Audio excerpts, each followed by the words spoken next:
প্ৰথমে আমাক কোৱা হৈছিলে যে এছআইআৰ অসমত নহয়, এনআৰচি প্ৰসংগ আনি, আৰু এতিয়া পিছ দুৱাই দি এক প্ৰকাৰ ক'বলৈ গ'লে অতি ষড়যন্ত্ৰমূলকভাৱে ই এটা জঘন্য ষড়যন্ত্ৰ এছআৰ অনা হৈছে আৰু সকলো দিশতে ব্যৰ্থ বিজেপি চৰকাৰ আৰু হিমন্ত বিশ্ব শৰ্মাই ২৬ৰ নিৰ্বাচনত ক্ষমতালৈ উভতি অহাৰ পৰিকল্পনা কৰিছে, চক্ৰান্ত কৰিছে।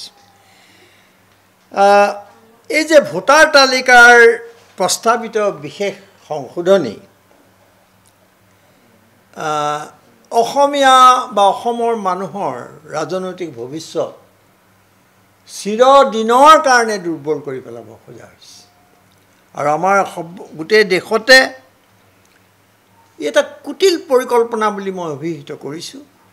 সমগ্ৰ দেশত কেইখনমান ৰাজ্যত অতি তথ্যপাতিসহ আৰু আটাইতকৈ ডাঙৰ কথা যে নিৰ্বাচন আয়োগ যাৰ নেতৃত্বত মুক্ত আৰু নিকা নিৰ্বাচন হ'ব লাগে, তেওঁলোকৰ নেতৃত্বত বা তেওঁলোকে এতিয়া বিজেপিৰ হৈ পেলাই নিৰ্বাচন খেলাৰ দৰে হৈছে আৰু নিৰ্বাচন তেওঁলোকে ফলাফল কেৱল এজন মানুহে এতিয়া নিৰ্ধাৰণ কৰিব পৰা হৈছে, সেইজন মুখ্য নিৰ্বাচন আয়ুক্ত। গতিকে মই কৈছোঁ যে দেশত যিটো চৰ্চিত হৈছে যে ভোট চুৰি, গাদী চুৰি, এতিয়া অসমত যিটো কৰিব খোজা হৈছে তাত মই ভোটৰ দিন ডকাইতি বুলি অভিহিত কৰিব খুজিছোঁ। এটা ডকাইতি, দেশ এটা ষড়যন্ত্ৰ, সংবিধান আৰু গণতন্ত্ৰৰ ওপৰত কেনেকুৱা ধৰণৰ এটা আক্ৰমণ সেইটো এতিয়া মানুহে অনুমান কৰিব পৰা নাই কিমান ভয়ানক এই কথা। সময়ত মানুহে দিন যোৱাৰ লগে লগে উপলব্ধি কৰিব। আৰু এখন চৰকাৰে প্ৰতিদিনেই ক্ষমতালৈ আহিবৰ কাৰণে, গাদী ৰক্ষা কৰিবৰ কাৰণে নিত্য নতুন ষড়যন্ত্ৰত লিপ্ত হৈছে। আৰু এইটো শেহতীয়া ষড়যন্ত্ৰ আৰু এটা ভয়ংকৰ ষড়যন্ত্ৰ।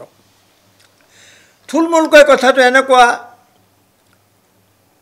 অসমৰ বিভিন্ন প্ৰান্তত আপোনালোকে দেখিব যে জাতি জনগোষ্ঠী বিভিন্ন মানুহে নানান সমস্যা লৈ পেলাই তেওঁলোক আন্দোলনত অৱতীৰ্ণ হ'বলগীয়া হৈছে। চাৰিওফালে প্ৰতিবাদ হৈছে বিভিন্ন ইছ্যুত, যিবোৰ মিথ্যাচাৰ হৈছিলে, যিবোৰ ভুৱা প্ৰতিশ্ৰুতি দিছিলে তাৰ বিৰুদ্ধে সমগ্ৰ অসমত আন্দোলন বিক্ষিপ্তভাৱে হওক, ক'ৰবাত এটা ঐক্যবদ্ধভাৱে হওক, এই আন্দোলনবোৰ হৈছে।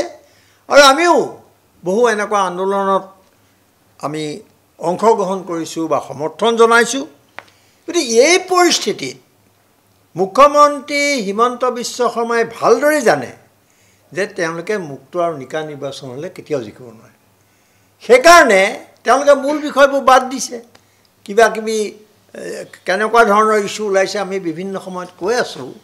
গতিকে এতিয়া এই যে সমস্যা সমাধান কৰিব পৰা নাই, মূল বিষয়বোৰ এড্ৰেছ কৰিব পৰা নাই, সেইকাৰণে তেওঁলোকে কি কৰিছে, এই ধৰণৰ মানুহ যে নাৰাজ হৈছে, ক্ষোভিত হৈছে, তাৰ বিৰুদ্ধে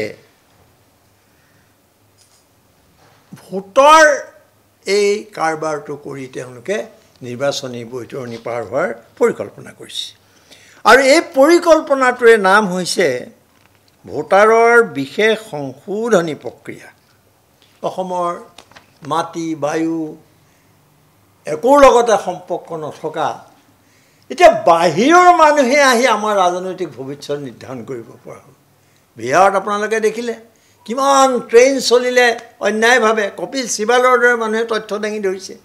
গতিকে কি হৈছে, এতিয়া তেওঁলোকে অসমলৈ এই ধৰণে বাহিৰৰ মানুহ যে আনিব, সেই কথাটো তেওঁলোকৰ কথাতেই স্পষ্ট হৈ পৰিছে।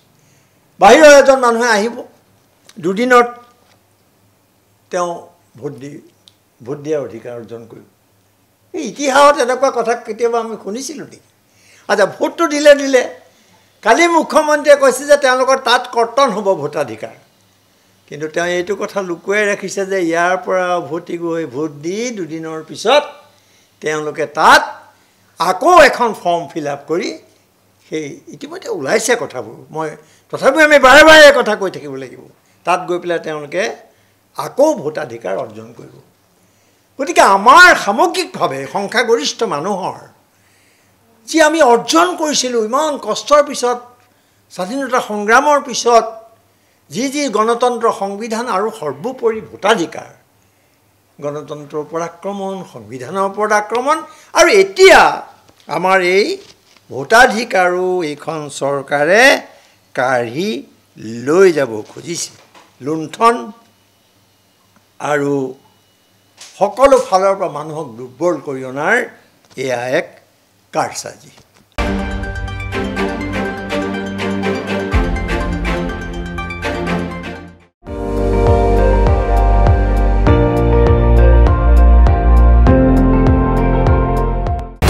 আপুনি চাই আছে ND24, সৰ্বশ্ৰেষ্ঠ নহয় সৰ্বোত্তমৰ দৌৰ।